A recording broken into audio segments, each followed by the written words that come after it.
અમારી શ્રી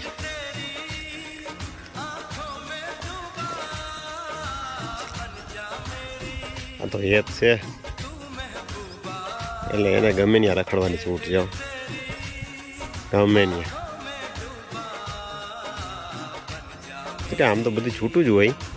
પણ જીનકું બચવું હોય તો પછી તો શું છે મહિનાથી પછી તો આપણે અંદર બાંધી દીધું હોય આની માં નથી બિચારીને આને કોઈ અડવા દે એમ છે નહીં અને અત્યારે બધા પાઇપમાંથી ગમે ત્યાંથી ગળકી જાય એટલે આપણે શ્રીને બધી છૂટ છે જ્યાં જવું હોય ત્યાં જ્યાં મોજ આવે ત્યાં એ ઊભા ઘઉંમાં બધા રખડતી હોય કાં શ્રી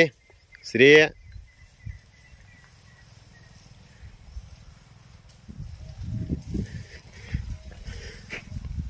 હાલે શ્રી એની મોજ જ અલગ છે હા બાપો બાપો